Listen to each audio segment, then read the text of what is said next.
Hey this is Palak Sharma from PDS sector. आज हम cover करने वाले हैं टॉपिक टाइप्स ऑफ बैंक्स। अब बैंक जो है वो होते हैं बहुत टाइप्स के, ठीक है, पर वो बेस्ड जो होते हैं किसी न किसी चीज़ के ऊपर। जैसे बैंक इज बेस्ड ऑन, उसकी जो क्लासिफिकेशन है वो बेस्ड होती है अलग अलग पार्ट्स पे। लाइक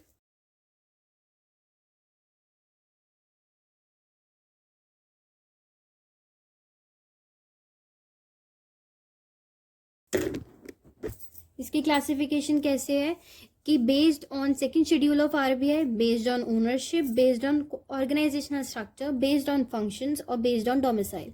मतलब इनके आगे क्लासिफिकेशंस भी हैं, पर ये पहले इनका जो हेडिंग्स वगैरह हैं ये सब ये हैं कि जैसे based on function, organisation structure, ownership, second schedule of RBI, domicile. ठीक है, इस वीडियो में हम कवर करने वाले हैं सेकंड शेड्यूल ऑफ आरबीआई। ये आगे फर्दर दो टाइप्स का होता है, शेड्यूल्ड बैंक और non scheduled bank. Schedule of RBI के अंदर आ जाते हैं हमारे दो टाइप्स ऑफ बैंक्स। पहला है scheduled bank, second is non scheduled bank. हमने भी यहाँ पे करा कि सेकंड शेड्यूल ऑफ आरबीआई, तो हमने यहाँ पे क्या लिखे, शेड्यूल्ड बैंक। ये बैंक्स वो बैंक्स होते हैं जो कि आरबीआई एक्ट 1934, ये हमने 1934 आरबीआई से रिलेटेड हिस्ट्री में पढ़ा था, याद हो अगर तो आरबीआई एक्ट 1934 के अंदर जोन जोन से बैंक्स रजिस्टर्ड होते हैं वो सारे बैंक्स शेड्यूल्ड बैंक होते हैं। ठीक है, second schedule of RBI act 1934 के अंदर जोन जोन से बैंक्स रजिस्टर्ड होते हैं वो सारे आ जाते हैं शेड्यूल्ड बैंक के अंदर। ठीक है, ये सारे बैंक्स जो हैं ये सेक्शन 42 सबसेक्शन 6 सबसेक्शन ए, ठीक है, ये वाले क्राइटेरिया जो इसके अंदर जितने भी क्राइटेरिया जो जो से इसके अंदर पॉलिसीज रिफॉर्म्स जो सी चीज़ें आती हैं इसके अंदर, वो सब चीज़ों को अगर परफॉर्म कर रहे हैं तो वो जाके शेड्यूल्ड बैंक माने जाएंगे, नहीं तो नहीं। ठीक है, क्या है कि जोन से banks which have been included in second schedule के अंदर जोन से बैंक आते हैं आरबीआई एक्ट 1934 के सेकंड शेड्यूल के अंदर जोन से बैंक आते हैं वो होते हैं शेड्यूल्ड बैंक। साथ ही साथ जोन से बैंक्स क्राइटेरिया को फुलफिल कर रहे हैं 42(6)A, ये वाले क्राइटेरिया, ये एक्ट सेक्शन के अंदर आए हुए क्राइटेरिया को फुलफिल कर रहे हैं आरबीआई एक्ट 1934 के, वो सारे शेड्यूल बैंक आते हैं। इन लोगों को दो कंडीशंस फुलफिल करनी होती हैं। दो कंडीशंस कौन कौन सी हैं?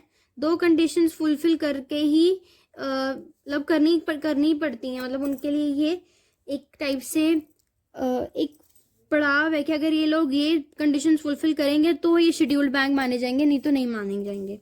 तो वो दो कंडीशन कौन सी हैं? एक तो उनका जो पेड अप कैपिटल है,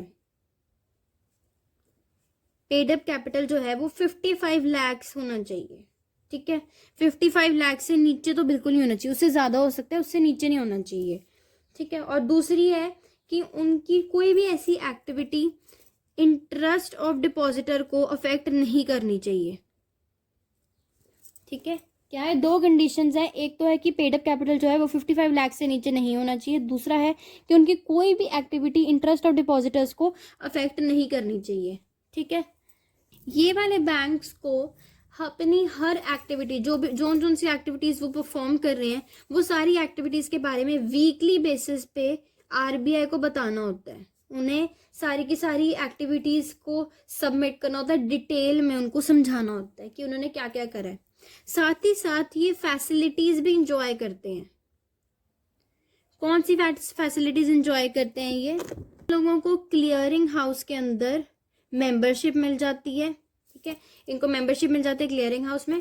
दूसरा होता है कि ये लोग ये बैंक जो है वो डेट या फिर उनको जो लोन है वो बैंक रेट पे मिलेगा आरबीआई से। मतलब जैसे कमर्शियल बैंक जो जैसे शेड्यूल्ड बैंक जैसे है, ये लोगों को ना लोन मिलता है आरबीआई से। जैसे इनके पास अगर सपोज कुछ अमाउंट कम पड़ गई तो फिर उनको बैंक आरबीआई जो है वो पैसे देता है।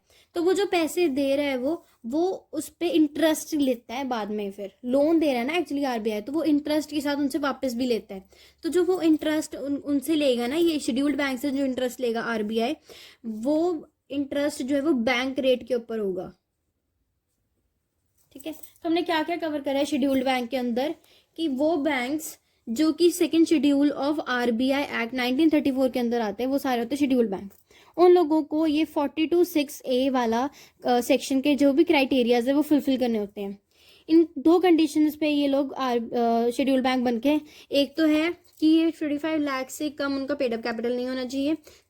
सेकंड है कि उनका कोई भी ऐसा एक्टिविटी इंटरेस्ट और डिपॉजिटर को अफेक्ट नहीं करनी चाहिए।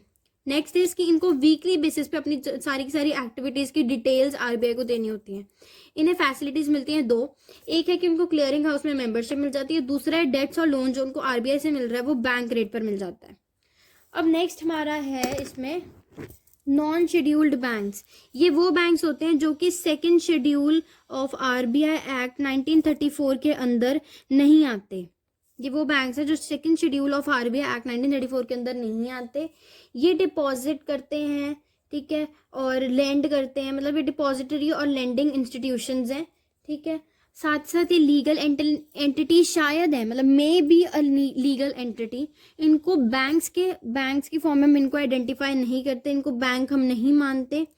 और ये वाले जो बैंक्स हैं नॉन शेड्यूल्ड बैंक्स, ये सेक्शन 5 क्लॉज C के अंदर आते हैं। मतलब बैंकिंग रेगुलेशन एक्ट 1949 हमने किया था, ये स्टार्टिंग में बिल्कुल हिस्ट्री के अंदर हमने ये पढ़ा था कि बैंकिंग रेगुलेशंस एक्ट 1949, इसके अंदर आते हैं ये वाले बैंक्स नॉन शेड्यूल्ड बैंक्स।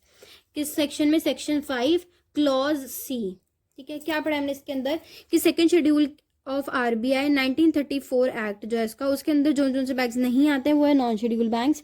ये डिपॉजिटरी और लेंडिंग इंस्टीट्यूशंस हैं। ये नॉट आइडेंटिफाइड एज बैंक, इनको बैंक में आइडेंटिफाई नहीं किया जाता। ये may be a legal entity हो, शायद लीगल एंटिटी माना जाए इन लोगों को। और साथ ही साथ ये बैंकिंग रेगुलेशंस एक्ट 1949 के अंदर सेक्शन 5 क्लॉज C के अंदर रजिस्टर्ड होते हैं। सो ये हमने इसके साथ कवर कर लिया अपना टाइप्स में से फर्स्ट वाला सेकेंड शेड्यूल ऑफ RBI हमारा कवर हो गया है। अब हम नेक्स्ट वीडियो में कवर करने वाले हैं ओनरशिप।